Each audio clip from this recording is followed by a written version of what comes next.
Katie Martinez pressed her violin against her shoulder and drew the bow across the strings. The sweet sound filled the empty observation deck of the UN's horizon. She closed her eyes and let the music flow through her fingers.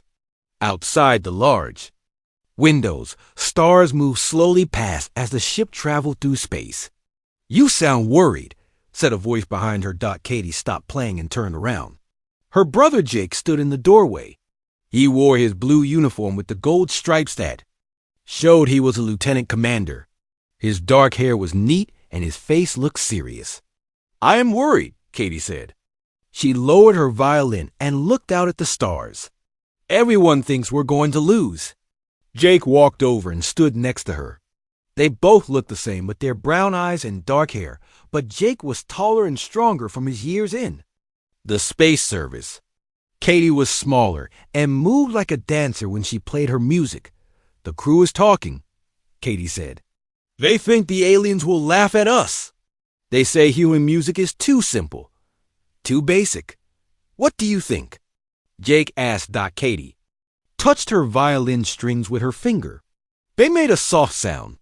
"I think music is music. It doesn't matter if it's simple or hard. It matters if it makes people feel something." The door opened again and Captain Ben Foster walked in.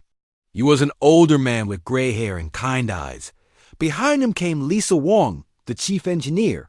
She had short black hair and oil stains on her hands from working on the ship's engines. "How are you feeling, Katie?" Captain Foster asked. "Nervous," Katie said honestly. "We're almost at Harmony Point. Tomorrow I have to play in front of aliens, who have been making art for thousands of years, longer than humans." Lisa sat down in one of the chairs. "I've been reading about the other species. The Zephyrians make music with crystals that sing by themselves. The Neferi paint with light that lives and moves. The Vorthans create math songs that exist in 11 different dimensions. That sounds impossible," Katie said. "That's what I mean," Lisa said. "How can a simple violin compete with that?" Captain Foster frowned at Lisa. "Every species brings something different. We bring human music. That has to count for something." Jake nodded. "The Galactic Cultural Exchange Council picked you, Katie. Out of all the musicians on Earth, they picked you. That means something." Katie looked at her violin. It was old and had scratches on it. Her grandmother had given it to her when she was 7 years old. She had played it every day since then. The wood was warm and familiar in her hands. "Tell me about the other aliens again," Katie said. Lisa pulled out her tablet and started reading. "The Quantari make sculptures that exist in different times at once. You can see the past and future of the sculpture all at the same time. The mystic hierarchy puts thoughts directly into your brain. You don't see their art, you become it." "And they all think we're primitive?" Katie asked. "That's what their messages say," Captain Foster said carefully. "Some of them are excited to hear human music, but others ... He didn't finish. "Others think we're wasting their time," Jake said. Katie picked up her bow again. "Then I guess I have to change their minds." She started playing again. This time she played a song she had written herself. It was about Earth, about the way morning looked when the sun came up over the mountains. It was about her grandmother teaching her to play violin in the old house with the creaky floors.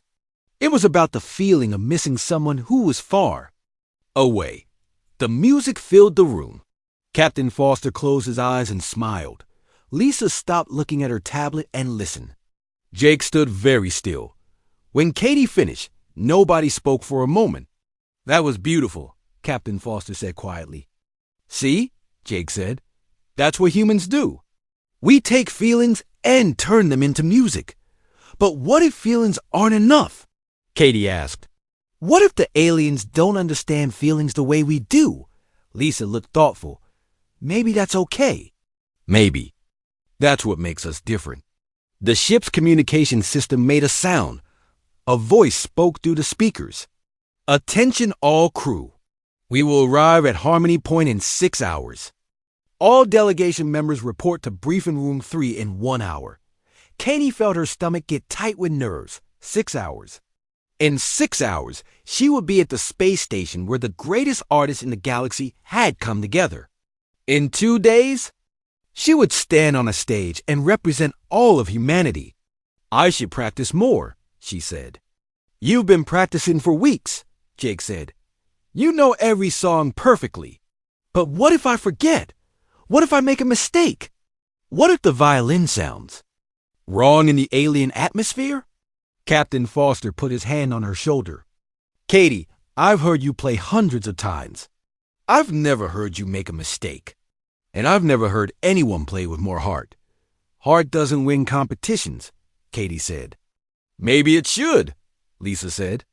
She had been quiet, but now she looked at Katie seriously. I've been thinking about what makes humans special. We're not the smartest species. We're not the oldest. We don't have the best technology, but we feel things deeply. We care about things that don't make logical sense. Maybe that's our strength. Katie looked out at the stars again. Somewhere out there, aliens were preparing art that could bend time, and space and minds. And she was going to play a wooden violin that was older than space travel. I'm scared, she said. Good, Captain Foster said. Fear means you care. Fear means this matters to you.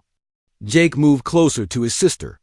Remember when we were kids and you entered that music contest at school? Katie smiled a little. I threw up right before I went on stage. And then you played the most beautiful song anyone had ever heard. You won. This is different. This is the whole galaxy. No, Jake said. This is just you and your violin. Same as it's always been. Katie lifted her violin again.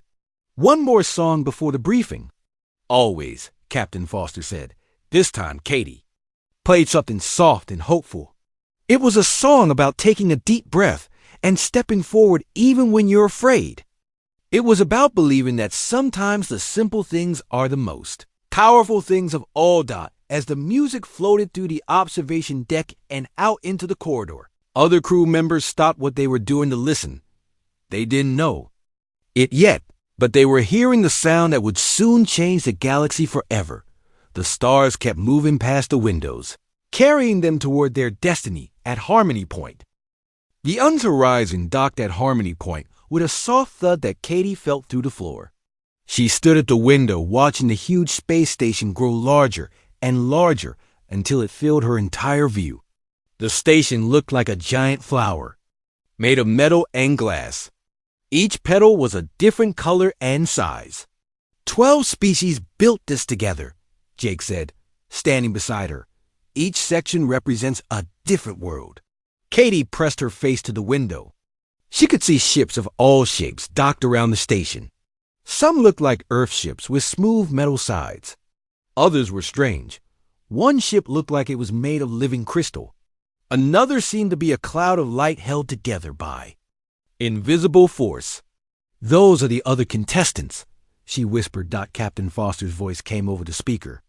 All delegation members to the airlock. Time to meet our neighbors. Katie picked up her violin case.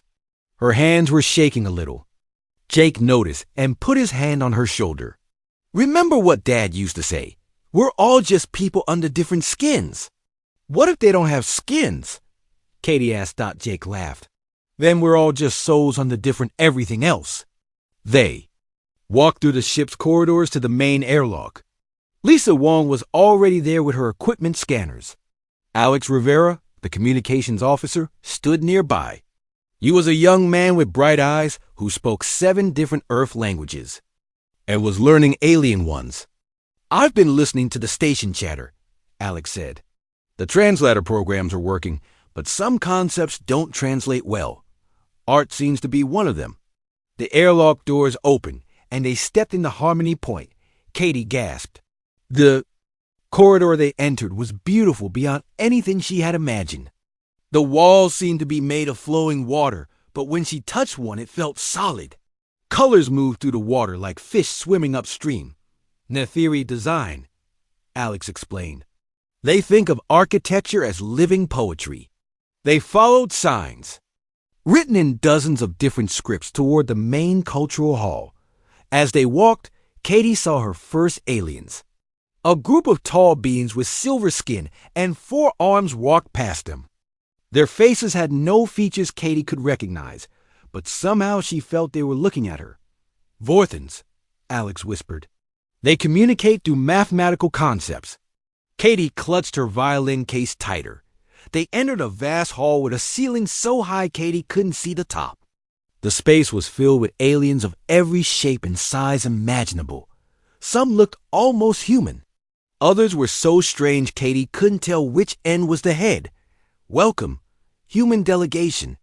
The voice came from a being that looked like it was made of wind and starlight. It had a shape like a person, but Katie could see through it to the wall behind. I am Ambassador Veltar of the Zephyrian Collective. We are curious to observe your primitive sound vibrations. Alex stepped forward. We're honored to participate in this cultural exchange. Veltar's form shimmered. Exchange implies equality. We will listen to your noise with the patience we show to children learning to speak. Katie felt her face get hot with anger, but Jake touched her arm gently. A new voice interrupted. Please, forgive Veltar's directness. Some of us are more excited about human music. This speaker looked almost human except for the beautiful scales that covered her skin. The scales changed color as she spoke, showing patterns of blue and green and gold. I am Lyrics of the Netheri. We have heard rumors that human art creates what you call emotions. This is fascinating to us. Emotions are primitive responses to stimuli, Veltar said. His form grew brighter with what might have been annoyance. Advanced beings control their reactions through logic and wisdom. Perhaps, said a deep voice. A massive creature approached them. It looked like a walking tree with too many arms and eyes like clusters of stars. But the Quantari have studied your species. You create temporal echoes with your art. This should not be possible with such basic tools. Katie didn't understand what temporal echoes meant, but she could tell it was important. May I see your instrument? Lyrics asked. Katie hesitated, then opened her violin case. The old wooden violin looked very simple, surrounded by all the strange alien technology. Lyrics leaned closer. Her scales shifted to deep purple. This is made from organic matter, she said with wonder. A dead tree, shaped by hand. How beautifully primitive. It was my grandmother's, Katie said quietly. You're a genetic predecessor. Own this instrument? You inherit artistic tools? The tree-like alien leaned forward, fascinating. We Quantari create new instruments for each performance, perfectly designed for the specific moment. More aliens gathered around them. Katie saw beings made of crystal, creatures that looked like living clouds, and others she couldn't even describe. They all stared at her violin. How does it function? Asked the being covered in what looked like mirror fragments. We detect no power source, no quantum resonators, no temporal manipulators. You just ... Katie pulled the violin from its case. You just play it. She tucked the violin under her chin and drew the bow across the strings. A simple melody filled the air.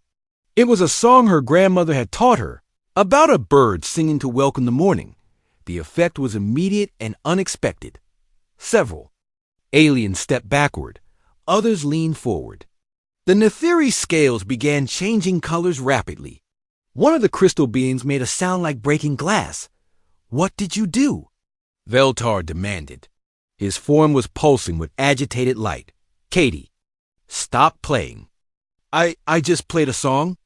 Something happened, the tree-like Quantari said. We felt sadness, whispered Lyrics. I felt sadness, but also beauty. How is this possible? Alex looked excited. This is what human music does. It makes you feel things. Emotions are not transferable between species, Veltar said, but his voice sounded uncertain. Our brain structures are completely different. Maybe emotions are more universal than we thought, Captain Foster said. A new alien approached. This one looked like a floating jellyfish made of light. When it spoke, its voice was like singing. I am harmony of thought from the mystic hierarchy. We are telepaths. We felt the human's emotions through her sound vibrations.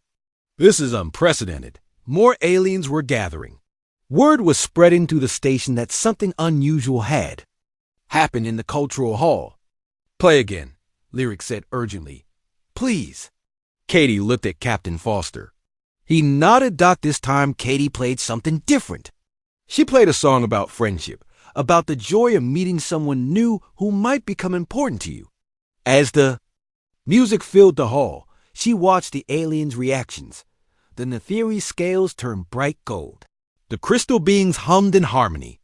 Even the logical Vorthans seemed affected, their mathematical communications becoming more complex and beautiful. When she finished, the hall was completely silent. Impossible, Veltar whispered. We felt joy across species barriers. This should not work, but it does work, said the Quantari. The question is why. Katie put her violin back in its case. Around her, aliens were talking excitedly in languages she couldn't understand. But she could tell from their body language and the energy in the room that something important had just happened. She didn't know it yet, but she had just given the galaxy its first taste of something it had been missing for millions of years. She had shown them what it meant to truly feel. The next morning, Katie woke up in her small room on Harmony Point. Through her window, she could see ships arriving from across the galaxy. Today was the first day of preliminary exhibitions. Each species would show their art to the judges and other contestants. She had barely slept. All night, she kept thinking about what had happened in the cultural hall. The way the aliens had reacted to her music was unlike anything she had expected. But now she had to watch them perform their art, and she was nervous about what she would. C. Jake knocked on her door. Ready for breakfast? I'm not hungry, Katie said. You have to eat. Today's going to be a long day. They met Captain Foster, Lisa, and Alex in the station's dining area. The room was filled with aliens eating strange foods. Katie tried not to stare at a group of beings who seemed to absorb nutrition directly through their skin. I've been studying the performance schedule, Alex said, looking at his tablet. The Quantari go first, then the Zephyrians, then the Mystic Hierarchy. When do I perform? Katie asked. You're scheduled for this afternoon. 6 out of 12. Katie pushed her food around on her plate. I watched some recordings of previous cultural exchanges. The alien art is so complicated, so advanced. Different. Doesn't mean better, Captain Foster said. But what if it does? Katie asked. What if complex art really is more valuable than simple art? Before anyone could answer, the station's announcement system activated. A melodic voice spoke in several languages, then in English. The preliminary exhibitions will begin in 1 hour. All participants and observers, please proceed to Exhibition Hall 1. Exhibition Hall 1 was enormous. The ceiling was a dome that showed the stars outside the station. Thousands of seats surrounded a central performance area. Katie had never seen so many different species in one place. The air hummed with dozens of different languages and communication methods. The human delegation found seats near the middle. Katie held her violin case on her lap and tried to calm her breathing. Welcome, beings of the galaxy, said a voice that seemed to come from everywhere at once. Today we begin the interspecies artistic showcase. Let us celebrate the diversity of creation across our many worlds. The lights dimmed, and the first performance began. The Quantari artist moved to the center of the hall. It was one of the tree-like beings Katie had met yesterday. In its many arms, it held devices that looked like crystal spheres and metal rings. The being began to move, and the devices created shapes in the air. But these weren't ordinary shapes. As Katie watched, she realized she was seeing a sculpture that existed in different times at once. Part of it showed what it had been, part showed what it was now, and part showed what it would become. The sculpture told the entire story of a star's life from birth to death in a single moment. Incredible, Alex whispered. It's showing the past, present, and future simultaneously. Katie felt very small. How could her simple violin compete with art that bent time itself? The next performance was by the Zephyrians. Ambassador Veltar floated to the center of the hall. Around him, dozens of crystal formations rose from the floor. As he moved his arms, the crystals began to sing. The music was unlike anything Katie had ever heard. It was mathematical and perfect. Each note was precisely calculated to create harmonies that existed in dimensions she couldn't even imagine. The sound was beautiful, but it felt cold and distant. It was music created by logic, not by feeling. When the Zephyrian performance ended, many aliens applauded by creating their own sounds or lights. Katie clapped politely, but she felt disconnected from what she had witnessed. The mystic hierarchy performed next. The jellyfish-like being called Harmony of Thought floated above the audience. Suddenly, Katie felt something touch her mind. Images flooded her thoughts. She saw alien worlds with purple skies, felt the sensation of flying without wings, experienced the memory of swimming through clouds of stardust. They're putting their thoughts directly into our minds. Lisa gasped. The experience was overwhelming. Katie felt like she was living 1,000 different lives at once. But when it ended, she felt empty. The memories weren't hers. The emotions weren't real. It was like watching a movie inside her head. 3 more species performed. Each one displayed art that was more complex and technically advanced than the last. The Nephiri painted with living light that told stories across their scaled bodies. Another species created music using gravitational waves. A third built sculptures out of pure energy that existed only in mathematical equations. By the time it was Katie's turn, she felt completely overwhelmed. She walked to the center of the hall carrying her old violin case. Thousands of alien eyes watched her. The silence was complete. Katie opened her case and pulled out her grandmother's violin. Under the bright lights of the exhibition hall, it looked even more simple and worn than usual. She could hear whispers from the audience. Some aliens were making sounds that might have been laughter. The human will now demonstrate primitive sound vibrations, announced Veltar's voice. We ask for your patience during this basic display. Katie felt her face burn with embarrassment. She looked up at the thousands of watching aliens. Many looked bored. Others seemed curious. A few appeared to be waiting for entertainment. She tucked the violin under her chin and raised her bow. For a moment, she couldn't remember what she had planned to play. Her mind was blank with fear. Then she thought about her grandmother. She remembered sitting in the old woman's kitchen, learning to play the same violin. Her grandmother had always said, "Music isn't about showing off, Katie. It's about sharing your heart." Katie closed her eyes and began to play. She played a song she had written about Earth. It started softly, like morning mist over a lake. Then it grew stronger, like the sun rising over mountains. The melody spoke of home, of family, of the feeling of belonging somewhere in the vast universe. As she played, something remarkable happened. The whispers in the audience stopped. The restless movement ceased. Even the translator system seemed to quiet down. Katie opened her eyes and saw something that made her heart skip. Across the audience, aliens were sitting perfectly still. The Nephiri scales were changing colors in slow, beautiful patterns. The crystal beings were humming softly in harmony with her music. Even the logical Vorthans had stopped their mathematical chatter. She finished the song and lowered her violin. The silence stretched on for what felt like forever. Then Lyrics, the Nephiri she had met yesterday, stood up.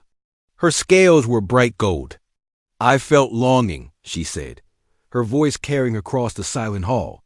Longing for a place I have never been. How is this possible? More aliens began to speak. They described feelings they had never experienced before. Homesickness for planets they had never seen. Love for family they had never met. Joy in simple things they had never valued. This is impossible, Veltar said, but his voice sounded uncertain. Emotions cannot be transmitted through sound waves. Yet, here we are, said the Quantari artist. We all felt something beautiful and strange. Katie looked around at the thousands of alien faces. They were looking at her differently now. Not with boredom or curiosity, but with something like wonder. She didn't understand what was happening. She only knew that her simple music had touched something deep in these advanced beings. Something they didn't even know they were missing. Word spread through Harmony Point like wildfire.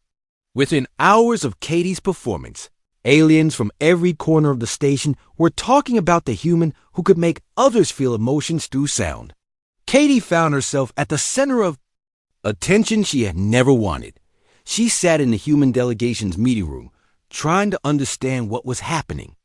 Outside in the corridors, she could hear groups of aliens walking by, their voices excited and strange. The station communication. "Networks are buzzing," Alex said, reading from his tablet. "Everyone is talking about your performance. Some species are calling it a breakthrough. Others are calling it dangerous." "Dangerous?" Katie asked. "How is music dangerous?" Dr. Helen Park, the expedition xenobiologist, looked up from her research. Notes. She was a quiet woman with gray hair who studied alien life forms. "I've been analyzing the readings from your performance. Something very unusual happened to the alien brain patterns when you played." She showed them a series of charts. On her tablet, "Look at these scans. When you played, the aliens' neural activity changed in ways that should be impossible. Their brains started producing chemical reactions similar to human emotional responses." Captain Foster leaned forward. "You're saying Katie's music actually changed their brain chemistry?" "That's exactly what I'm saying. It's like her music created a bridge between human emotions and alien neurology. I've never seen anything like it." Jake shook his head. "But that's incredible. If humans can help other species experience emotions, think about what that could mean for diplomacy, for understanding between species." "Not everyone sees it that way," Alex said. He scrolled through more messages on his tablet. "Listen to this communication from the Zephyrian Council. The human demonstration represents a form of mental manipulation that threatens the logical order of advanced civilizations. We demand an investigation into this unauthorized neurological interference." Katie felt sick. "They think I'm trying to control their minds?" "Some do," Alex said gently, "but others are fascinated. The Neferi have requested private sessions to experience more human emotions. The Quantari want to study how your music affects temporal perception. 3 other species have asked for recordings of your performance." A soft chime indicated someone was at the door. Captain Foster opened it to find Lyrics, the Neferi with the color-changing scales. Her skin was currently a nervous shade of blue-green. "May I speak with Katie?" Lyrics asked. Katie nodded, and Lyrics entered the room. She moved gracefully, like she was swimming through the air. "I have not been able to stop thinking about your music," Lyrics said. "When you played, I felt something I have never experienced. My people, we create art with light and color and movement. But we have never felt what you call homesickness. Today, for the first time, I understood what it means to miss something." "But you don't even know what Earth looks like," Katie said. "No, but I felt the longing itself. The shape of missing something precious. It was beautiful and terrible at the same time." Lyrics' scale shifted to deep purple. "My people want to learn this. We want to understand how to create art that makes others feel." "I don't know how I do it," Katie said honestly. "I just play what I feel inside." "That is what makes it remarkable," Lyrics said. "You do not create emotions artificially. You share the ones that already exist in your heart." After Lyrics left, the delegation received more visitors. A group of crystal beings came to ask about the mathematical properties of human emotion. The tree-like Quantari wanted to know if emotions existed across multiple timelines simultaneously, but not all the visitors were friendly. Ambassador Veltar arrived with several other Zephyrians. Their forms pulsed with agitated light. "We demand an explanation," Veltar said. "What you did today violated the natural order. Advanced species do not experience primitive emotional responses. Maybe the problem is calling them primitive, Captain Foster said calmly. Emotions lead to irrational behavior. They cloud judgment. They cause beings to make decisions based on feelings rather than logic. Veltar's form grew brighter, with anger. For millions of years, we have evolved beyond such basic responses. But did you feel anything when Katie played? Dr. Park asked quietly. Veltar hesitated. For a moment, his bright form dimmed. There was a moment when I experienced something unfamiliar. A sensation of ... piece, but this was clearly a malfunction caused by the human's neural manipulation. What if it wasn't a malfunction? Katie asked. What if it was just music doing what music is supposed to do? Music is organized sound waves designed to demonstrate technical skill and artistic complexity, Veltar replied. No, Katie said. Standing up, music is feeling turned into sound. It's one heart speaking to another heart. It doesn't matter if the hearts are human or alien or made of crystal or light. If you have a heart, you can feel music. We do not have hearts, Veltar said coldly. Maybe not the same kind we do, but you have something inside you that responded to my violin. Something that felt peace when I played. That's your heart, whatever you want to call it. More aliens began arriving at the human quarters. Some came out of curiosity, others out of concern. The corridors outside became crowded with beings trying to understand what the human had done to them. Dr. Park worked through the night, studying the data from Katie's performance. She discovered that the effect wasn't limited to the moment of the music. Aliens who had heard Katie play were showing lasting changes in their brain patterns. They were beginning to experience emotions even when no music was playing. It's like you awakened something that was already there, Dr. Park explained to Katie the next morning. These species evolved beyond emotions, but the capacity for feeling was still in their neural structures. Your music just reminded them how to use it. Jake looked worried. Is that safe? Are we changing them permanently? I don't know, Dr. Park admitted. This is completely new territory. The situation became more complicated when the station's news networks picked up the story. Reports spread across the galaxy about the human who could make aliens feel. Some civilizations were excited by the possibility of experiencing new forms of consciousness. Others were terrified of losing their logical, control way of life. Katie spent the morning in her room, practicing her violin and trying to prepare for the final showcase that was still to come, but she found it hard to concentrate.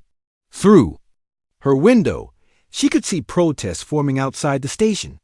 Some aliens carried signs demanding that humans be banned from the competition. Others held signs asking for more emotional music. I just wanted to play my violin, Katie told Jake when he came to check on her.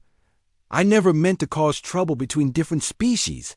Sometimes the most important things happen when we're not trying to cause them, Jake said.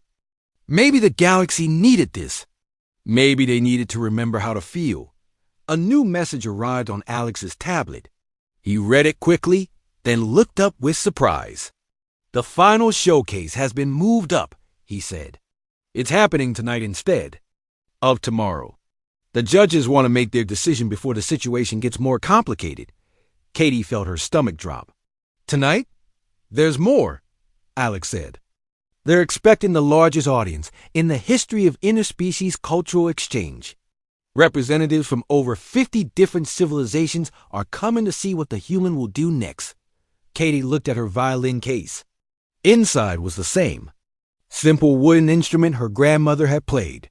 Tomorrow night, she would carry it onto a stage in front of more alien species than had ever gathered in one place. She would play her heart out, not knowing if she was about to unite the galaxy or tear it apart. The only thing she knew for certain was that nothing would ever be the same again. The final showcase hall was the largest space Katie had ever seen. It could hold 100,000 beings, and tonight it was completely full. Aliens from across the galaxy had come to witness what many were calling the most important cultural event in galactic history. Katie stood backstage, holding her violin case. Through the curtains, she could see the massive audience. There were species she had never seen before, beings that had traveled for days just to be here tonight. The air buzzed with dozens of different languages and communication methods. "How are you feeling?" Jake asked, standing beside her. "Terrified," Katie said honestly. "Look at them all. What if I disappoint them? What if the music doesn't work this time?" Captain Foster joined them backstage.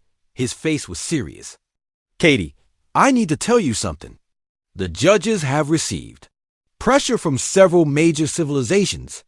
Some are demanding that you be disqualified before you even perform." "Why?" "They're afraid," Dr. Park said, approaching with her tablet full of research data. "My studies show that your music is having permanent effects on alien neurology. Species that heard you play are reporting new experiences every day. They're feeling things they've never felt before, and some find it disturbing." Alex hurried over with urgent news. "I've been monitoring the communication networks.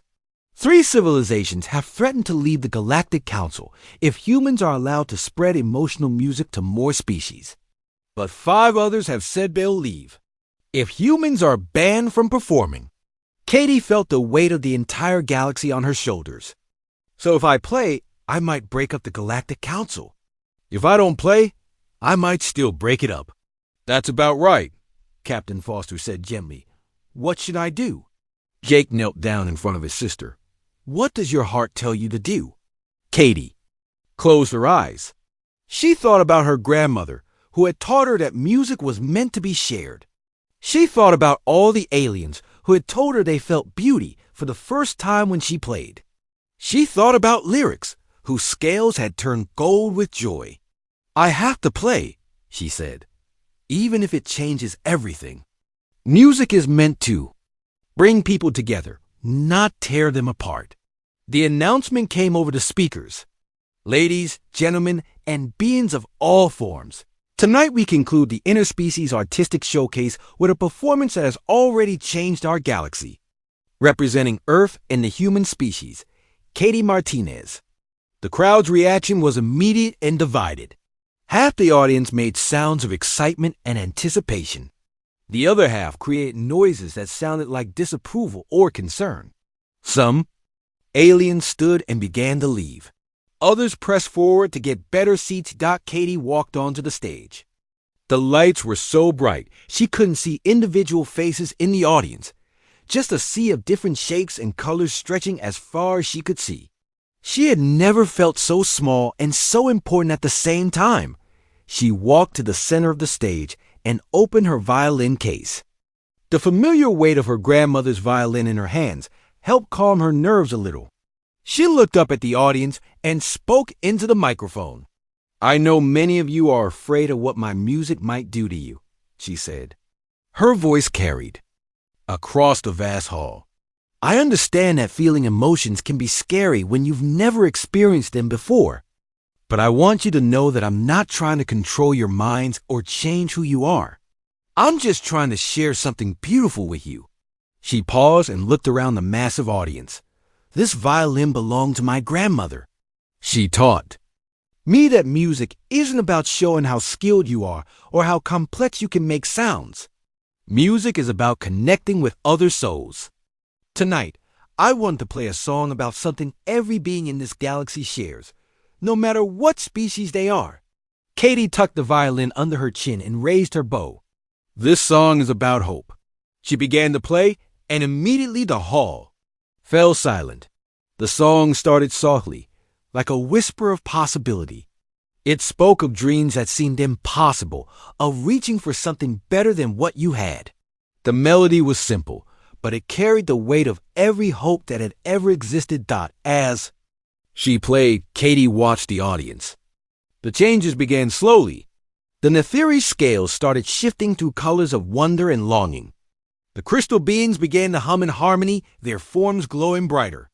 Even some of the Zephyrians stopped their protests and listened. Katie increased the tempo and volume.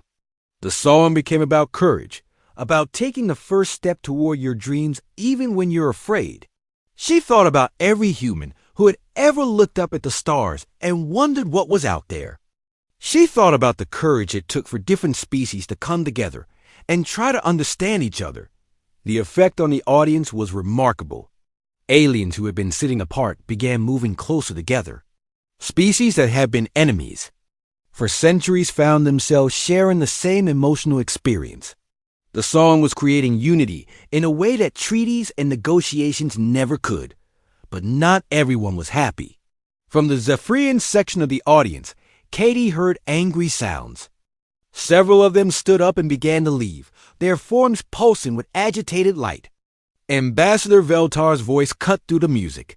"Stop this manipulation," he shouted. "You are destroying the natural order." Katie kept playing, but she could see that Veltar's protests were affecting other aliens. Some began to look confused and frightened. The unity she had been building started to crack. Then something unexpected happened. Lyrics. The Neferi diplomat stood up in her section. Her scales blazed with golden light as she spoke. "I have lived for 300 of your Earth years," she said, her voice carrying across the hall. "In all that time, I have created beautiful art.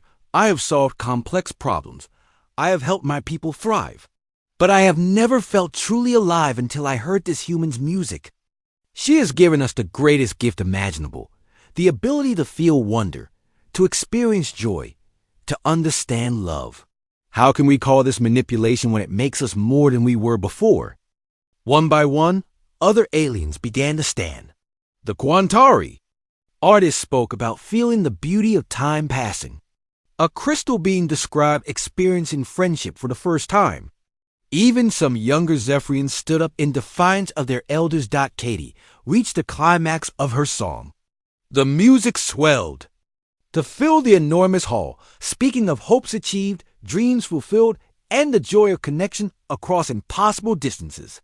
She played about the moment when different beings realized they share the same universe, the same capacity for wonder, the same need for beauty. When she finished, the silence was absolute. 100,000 beings sat motionless, processing emotions they had never experienced before. Then, slowly, something beautiful happened. Instead of the chaotic mix of species-specific applause, the entire audience began to create one unified sound. Aliens who had never worked together before joined their voices, their lights, their harmonics into one massive expression of gratitude and joy. Katie stood on the stage, tears streaming down her face as the galaxy sang back to her. The unified sound from the audience continued for several minutes. Katie had never heard anything so beautiful. 100,000 different beings, each with their own way of making sound, had somehow created perfect harmony together. When the sound finally faded, the silence that followed felt sacred.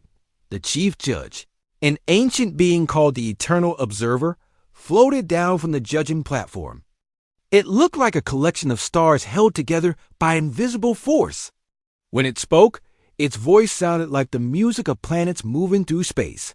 In the 3,000 years of these cultural exchanges, we have never witnessed anything like what happened here tonight, the Eternal Observer said. The question before us is not which performance demonstrated the most technical skill or artistic complexity. The question is what art should do for those who experience it. Katie still stood in the center of the stage, holding her violin. She felt very small next to the ancient judge, but she wasn't afraid anymore. The Quantari showed us art that bends time itself, the Eternal Observer continued. The Zephyrians created mathematical perfection in crystal song. The mystic hierarchy shared pure thought across species barriers. Each performance was a masterpiece of technique and knowledge. The judge paused and looked around the vast audience. But only one performance changed us. Only one made us feel things we had never felt before. Only one brought together species that have been separate for millions of years.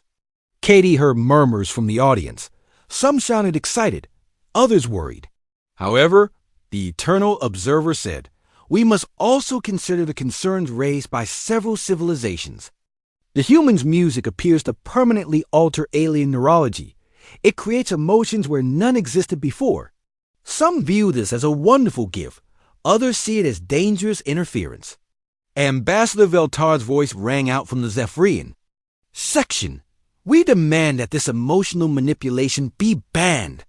Advanced species should not be reduced to primitive feeling states. But before the judge could respond, something remarkable happened. Thousands of aliens throughout the audience began to stand up. They came from dozens of different species, but they all spoke with one voice. We choose to feel, they said together. We choose to experience wonder, joy, sadness, hope, and love. We choose to be more than we were before. Lyric stepped forward, her scales brilliant gold. Your Honor, I speak for the Neferi Coalition. We formally request that humans be invited to share their emotional music with our people. We want to learn how to create art that touches the heart as well as the mind. The tree-like Quantari artists move forward. The Quantari Collective agrees. We have spent eons perfecting art that shows the beauty of time and space. But we never learned to feel that beauty until we heard the human play. We need this gift. One by one, representatives from different species came forward. The crystal beings wanted to learn how to put emotions into their harmonic songs. A species of energy beings requested human teachers to help them understand love.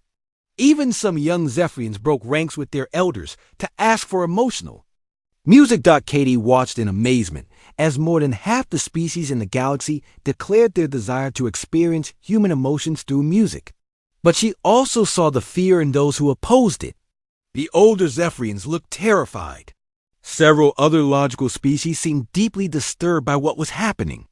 I understand why you're afraid, Katie said, stepping toward the microphone. Her voice carried across the silent hall.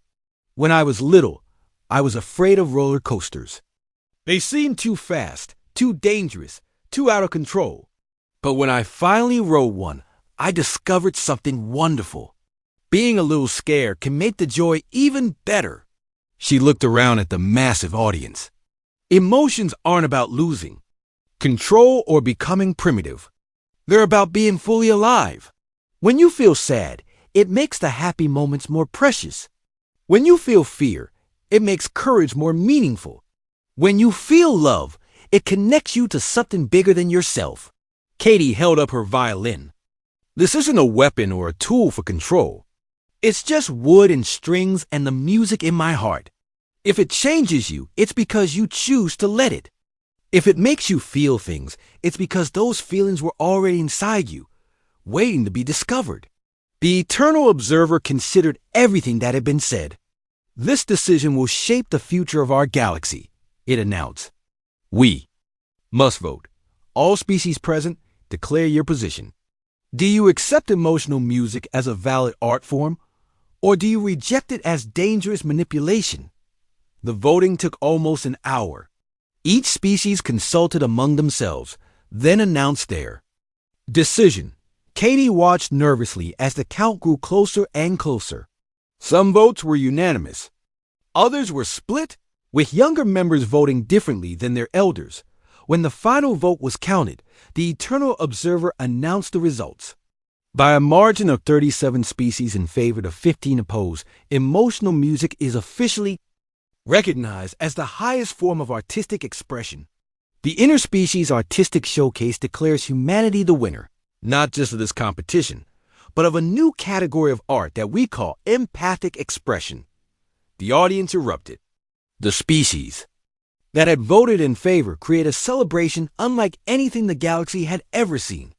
Lights, sounds, colors, and harmonies filled the hall as dozens of different civilizations expressed joy in their own unique ways.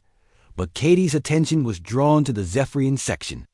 Ambassador Veltar and the older Zephyrians were leaving, their forms dim with disappointment and anger. She felt sad watching them go. You cannot please everyone, the Eternal Observer said, floating down to speak with Katie privately. Some beings fear change more than they desire growth. But you have given the galaxy something precious, a way for different species to truly understand each other. Over the following days, everything changed rapidly. The Galactic Cultural Exchange Council created a new department dedicated to empathic expression. Katie was appointed as the first human cultural ambassador. With the mission of teaching other species about emotional music, requests poured in from across the galaxy. The Neferi wanted to learn how to put feelings into their light paintings. The Quantari asked for help creating sculptures that could make people feel the beauty of time. Even some of the logical species secretly sent messages asking for private lessons in emotional experience. Jake was promoted to captain of a new ship called the Un's Harmony, designed specifically for cultural exchange missions. Dr. Park established the galaxy's first Institute for Cross-Species Emotional Studies. Alex became the head of the new Universal Translation Department, working to help emotions translate across species barriers. But the best part for Katie was the music itself. Every day, she received recordings from alien musicians who were learning to put emotions into their art. The crystal beings had created songs that could make you feel the joy of light. The Neferi painted pictures that conveyed the exact feeling of watching the sunset. The Quantari built sculptures that let you experience the wonder of seeing time flow like a river. 6 months later, Katie stood once again on the observation deck of a ship, looking out at the stars. But this time, she wasn't alone. A young Neferi named Spark of Joy sat beside her, holding a human violin and practicing scales. Her scales shifted through colors of concentration and determination. "It is difficult," Spark of Joy said, struggling with a particularly complex passage. "Human emotions are hard to understand." "Don't try to understand them," Katie said. "Just feel them. Let them flow through your music." Spark of Joy nodded and tried again. This time, the notes came out softer, more natural. Her scales turned. A beautiful shade of blue-green that Katie had learned meant contentment. Through the ship's communication system, they could hear other students practicing. A Quantari was learning to play drums that could make you feel the heartbeat of a star. A crystal being was experimenting with harmonies that conveyed the emotion of friendship. Katie smiled and picked up her own violin. She began to play the same song she had performed at the showcase, the song about hope, but now it had new meanings. It wasn't just about human hopes anymore. It was about the hope of an entire galaxy learning to feel, to connect, to understand each other in ways they never had before. As her music floated through the ship and out into space, Katie knew her grandmother would be proud. The simple wooden violin had become the bridge between worlds, and the galaxy would never be the same. The stars outside seemed to twinkle in rhythm with her playing, as if the universe itself was learning to dance to the music of emotions. And in a way, it was.